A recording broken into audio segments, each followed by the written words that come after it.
astronaut much? I'm Tonya Hall, and joining me is Colonel Terry Virts, U.S. Air Force test pilot, astronaut, and ISS Commander for Expedition 43, speaker, author, consultant, and owner of 39A Productions. Welcome, Terry. It's good to be with you. Thanks for having me. You have a long list of accomplishments I didn't even mention in your introduction. Tell us about a few of them. Well, I started my career out as an Air Force pilot. I flew F-16s and then was a test pilot. And then I went to NASA for 16 years, was an astronaut, ended up spending over 7 months in space, had a chance to be the space shuttle pilot and also space station commander, and got a chance to film an IMAX movie called A Beautiful Planet. That was probably the favorite thing I did while I was at NASA. So, and since then I've been writing. I've got a few books out and I've done a few TV and film projects. So I kind of took a big swing in the other direction when I left NASA. You mentioned that you have a few books out. In fact, you just released a book titled How to Astronaut, an Insider's Guide to Leaving Planet Earth, which I love the title. Why did you write the book? I wanted to share the experience of space with everybody. And what I didn't want to do was write an astronaut memoir. There's a million of those. That story has been told. So I wrote a book that would make people laugh and say, wow, stuff that they didn't know.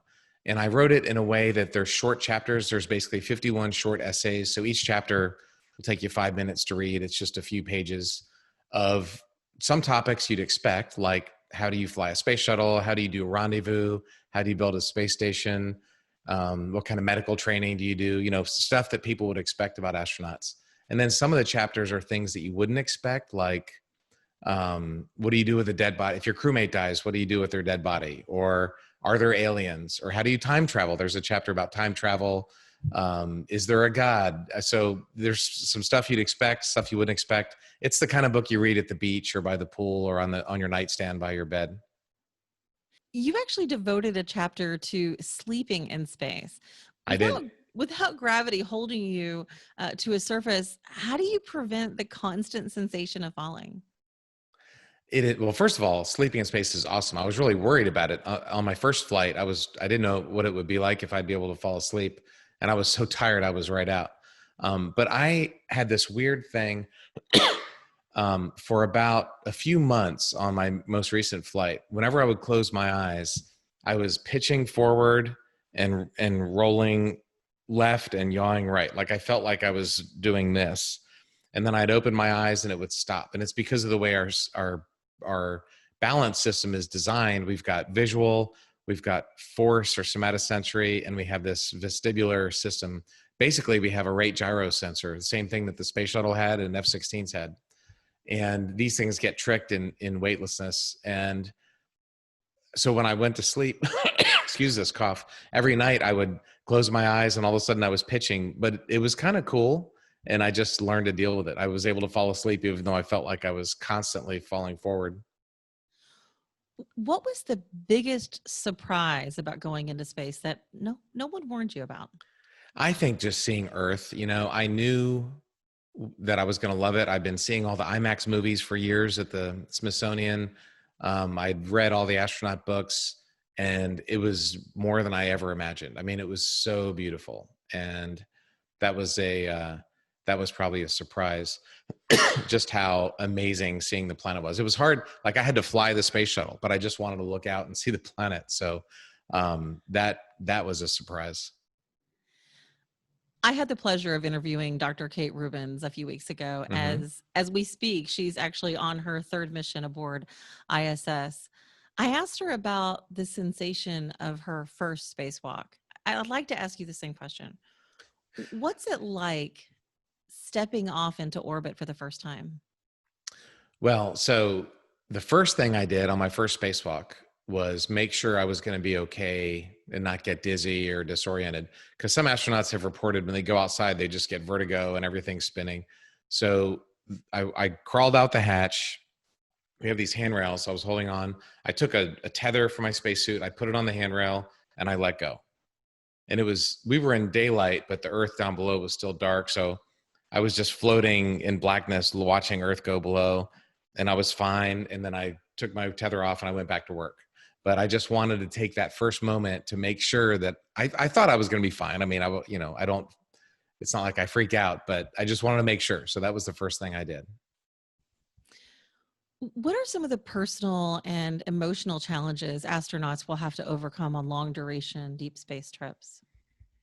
Um, the biggest one is being separated from your family and friends back on Earth. So, and that's tough. And astronauts get all the glory. We get the blue jackets. We get to do interviews with CBS, and the families are back home wondering if you're going to survive. I had this one on my second spacewalk. My helmet started to fill with water when I was coming inside the airlock, and that's bad. Actually, Luca Parmitano, the year before me, almost died because he really had a bad leak. So NASA was very attuned and hyper aware of this. And I wasn't going to say anything. Finally, my whole helmet was squishy. The whole visor was covered in water. Finally, I said, "Hey, I've got some water leaking.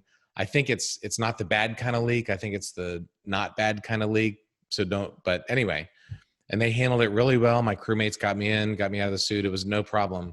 But the radio picked it up, and my daughter was driving home from school as she hears, "Astronaut Terry Virts has water in his helmet and he might be drowning." So, as a 10-year-old, how do you process that? So the families have to put up with they're the non-glamorous side of space travel for sure. Well, I'm sure that was really scary for her. Yeah. Um, but sooner or later, all your voyages ended up a return to Earth. So Yes. what's the experience like returning to gravity and actually being able to open windows? So physically, you feel heavy. I remember on my first flight, I was there. I was the last guy out of the shuttle, and the crew came in. "All right, Terry, it's time for you to get out." And I handed them my helmet, and I was like, "Be careful, this thing weighs 500 pounds." So you feel heavy and you feel dizzy. I was able to walk around. I didn't throw up, but man, it felt like I had a bottle or two bottles of wine. I mean, it was like, whoa, I wanted someone next to me just in case. Um, and I needed to hold on. So that lasted about, after the shuttle flight, it was only a couple hours. After my station flight, it was about 24 hours of pain. But then I recovered really quickly. They did this test for your balance. They put you in a box. You can't see anything but the box you're in, and then they move it. So it's like pulling a rug out from underneath your feet, and they measure the force sensors as your feet. If they do this for a long time, you have bad balance. If they stabilize quickly, you have good balance. So my balance score after a week, after a 200-day mission, was better than it had been before I launched, which shocked. I couldn't believe it, and the scientists couldn't believe it. But my point is, my body recovered really quickly. I was really lucky. I have a body kind of made for space travel. Well, I would suppose you would have to. Good job on that. Colonel Terry Virts, U.S. Air Force test pilot, astronaut, and ISS commander for Expedition 43, speaker, consultant, owner of 39A Productions, and author of How to Astronaut, an insider's guide to leaving planet Earth. If somebody wants to connect with you, Terry, maybe they want to get a copy of your recent book, what's the best way they can do that? I'm on Twitter, Astro Terry. I'm on Instagram, Astro_Terry. I've got a website, terryvirts.com. So I'm pretty easy to find out there. Well, thanks again for joining us. Thanks for having me. And find more of my interviews right here on iTunes, Spotify, and YouTube, or at tonyahall.net. Thanks for watching.